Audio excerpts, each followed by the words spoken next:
앞에 살펴본 이벤트 객체 속성과 메소드를 이해하기 위해서는 이벤트가 발생할 때의 이벤트 흐름에 대해서 살펴보아야 할 필요가 있습니다.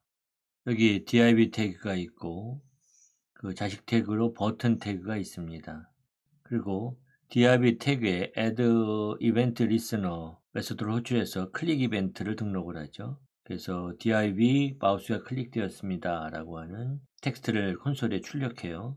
또 버튼에 대해서도 add event listener 메소드를 사용해서 클릭 이벤트에 이벤트 핸들러를 등록하죠. 그래서 여기에는 버튼 마우스가 클릭되었습니다 라고 하는 텍스트를 출력하게 했습니다. 이때 버튼을 클릭하게 되면 어떻게 될까요? 버튼을 클릭할 때 이 이벤트 핸들러는 당연히 실행이 되겠죠. 재미있는 것은 부모 태그인 이 div 태그에도 이벤트 핸들러가 실행이 된다는 것입니다. 코드를 작성하면서 확인해 보도록 하겠습니다. 먼저 이 html에서 앞에서 마찬가지로 div 태그는 자식 태그로 버튼 태그를 포함하고 있습니다. 그리고 쿼리 셀렉터 메소드를 사용해서 div 태그와 버튼 태그를 선택을 했죠. 이제 div 태그와 버튼 태그에 클릭 이벤트 핸들러를 등록하도록 하겠습니다. div add event listener 클릭 해서 콘솔 로그 div 마우스가 클릭되었습니다. 이런 이벤트 핸들러를 등록해 주고요. 그 다음에 버튼 태그에 대해서도 add event listener 클릭 콘솔 로그 버튼 마우스가 클릭되었습니다.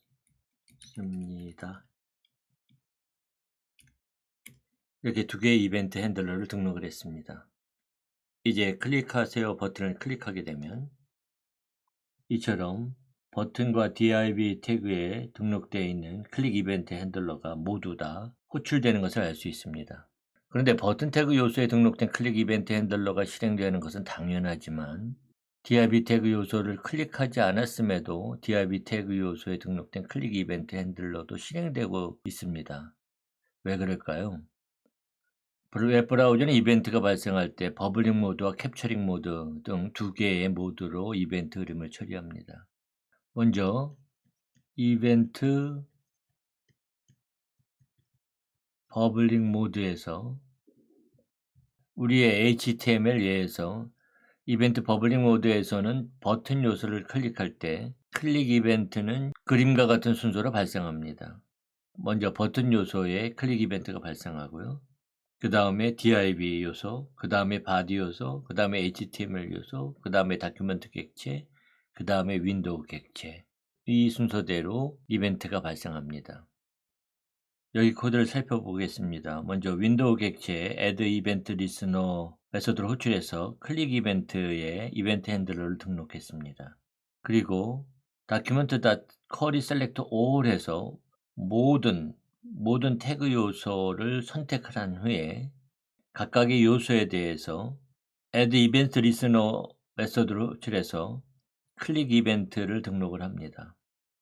그러면 윈도우 객체를 포함해서 HTML에 있는 모든 태그 요소에 이벤트 핸들러가 등록되는 것이죠.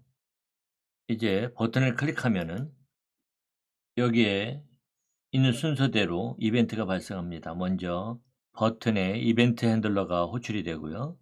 그 다음에 div 태그에 이벤트 핸들러가 호출되고 body 태그에 이벤트 핸들러가 호출되고 HTML에 이벤트 핸들러가 호출되고 마지막으로 윈도우에 이벤트 핸들러가 호출됩니다. 이벤트가 버블링 모드로 실행된다면 이벤트 객체에 버블즈 속성 값은 true가 됩니다. 현대 웹브라우저는 대부분 이벤트가 기본적으로 이러한 버블링 모드로 이벤트 핸들러가 호출됩니다. 이 버블링 모드로 실행되지 않는 이벤트도 있습니다. 앞에 살펴본 로드라든지 스크롤, 포커스, 블러, 이러한 이벤트들은 버블링 모드로 실행되지 않습니다. 그 외 대부분의 이벤트는 버블링 모드로 실행됩니다. 이벤트 캡처링 모드에서 버튼 요소를 클릭할 때는 버블링 모드와는 반대로 그림과 같은 순서로 이벤트가 발생합니다. 그래서 맨 처음에 윈도우 객체에 이벤트가 발생하고요. 그 다음에 다큐멘트 객체, 그 다음에 HTML 요소, 또 바디 요소, div 요소, 버튼 요소에 이벤트가 발생하는 거죠. 캡처링 모드로 실행하려면 add event listener의 세 번째 인수를 capture true 이렇게 객체를 인수로 넘겨주던가 아니면 true를 넘겨주어야 합니다. 이번에는 캡처링 모드로 이벤트 핸들러를 호출하기 위해서 add event listener의 세 번째 인수에 true를 지정하도록 하겠습니다.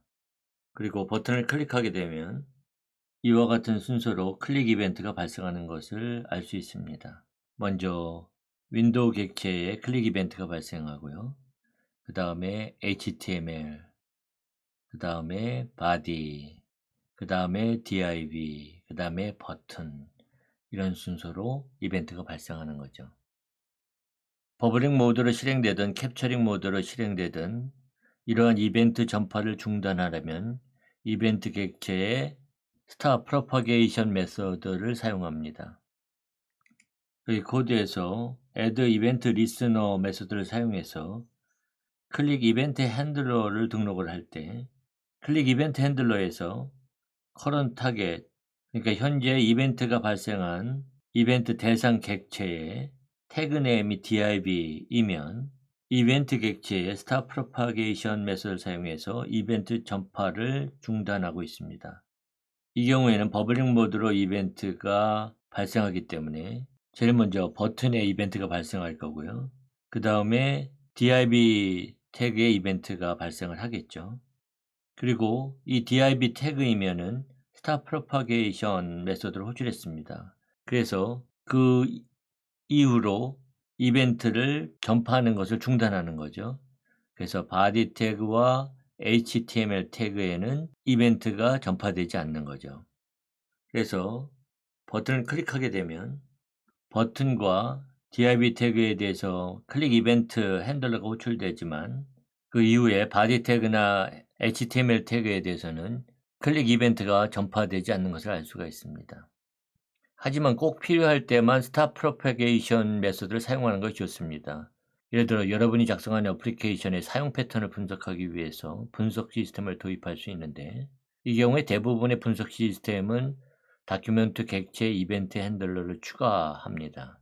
그런데 만약 스타 프로파게이션 메서드를 사용해서 이벤트 전파를 중지시켰다면 분석 시스템은 제대로 작동할 수 없게 되는 거죠. 대부분의 어플리케이션에서 스타 프로파게이션 메서드를 사용하여 이벤트 전파를 중지시켜야 되는 경우는 거의 없습니다. 따라서 스타 프로파게이션 메서드는 꼭 필요한 경우에만 사용하는 것이 좋습니다.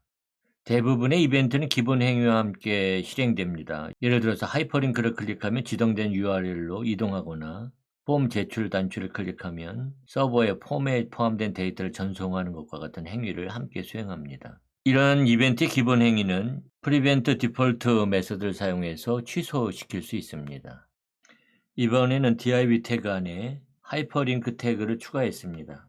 그리고 하이퍼링크 태그를 선택을 해서 add event listener 메서드를 사용해서 클릭 이벤트에 이벤트 핸들러를 등록하는 거죠.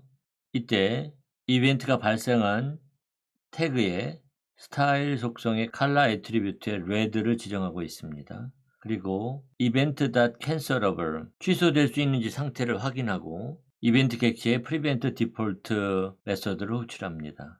그래서 취소할 수 있으면 기본의 행위를 취소하는 거죠.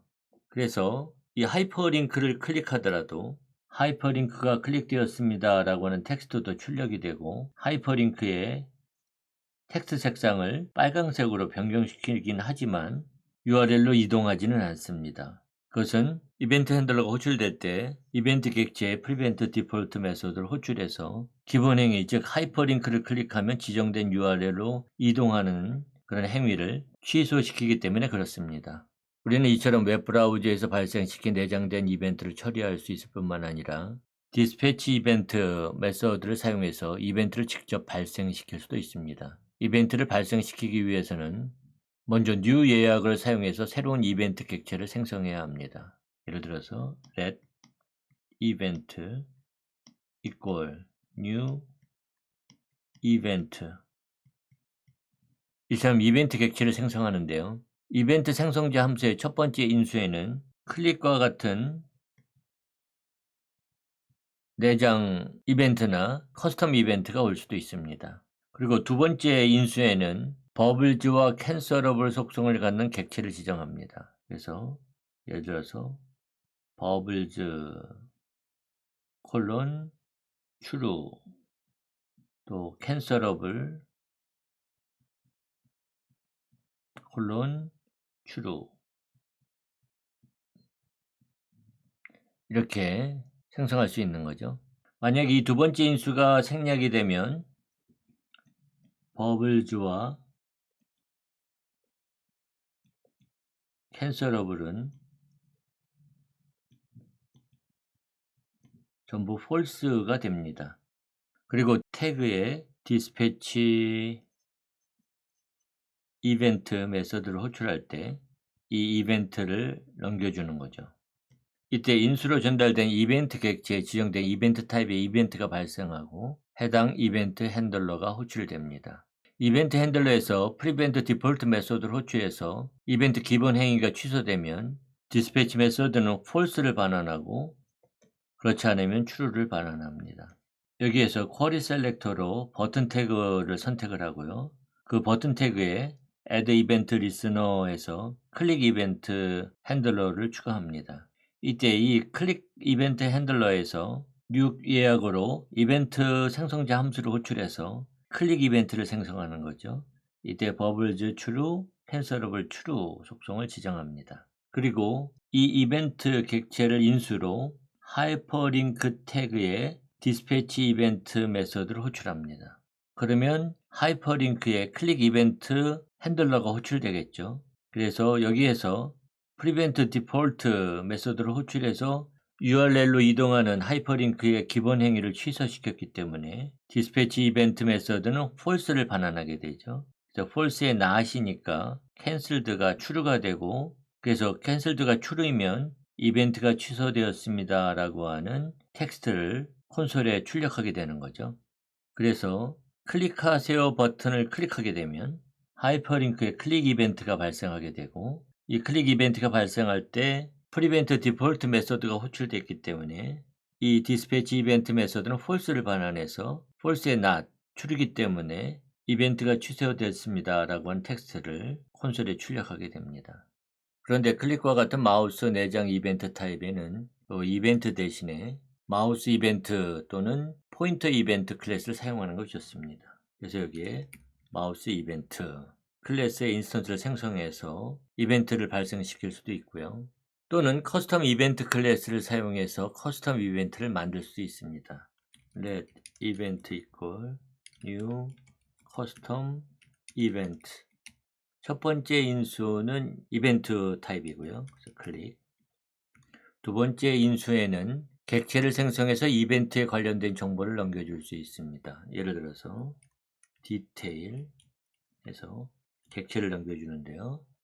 description 해서 여기에 커스텀 이벤트가 발생했습니다.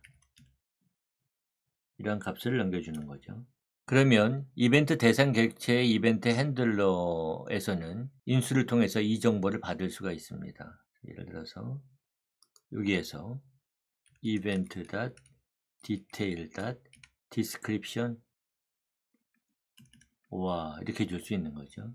그러면 event.detail 객체에 description 속성이 있으면 그 속성 값을 출력하고요. 그렇지 않으면 하이퍼링크가 클릭되었습니다 라고 하는 텍스트를 출력하는 거죠. 이제 버튼을 클릭하게 되면 이와 같이 커스텀 이벤트가 발생했습니다 라고 하는 텍스트를 출력합니다. 그리고 하이퍼링크를 클릭하게 되면 하이퍼링크가 클릭되었습니다 라고 하는 메시지가 나오죠. 그러니까 버튼이 클릭되면 하이퍼링크에 커스텀 이벤트가 발생하는 거고요. 그냥 하이퍼링크를 클릭하게 되면 커스텀 이벤트가 발생하지 않으니까 하이퍼링크가 클릭되었습니다 라고 하는 텍스트를 출력하게 됩니다. 여기까지 클라이언트 스크립팅 첫 번째 모듈을 마치도록 하겠습니다.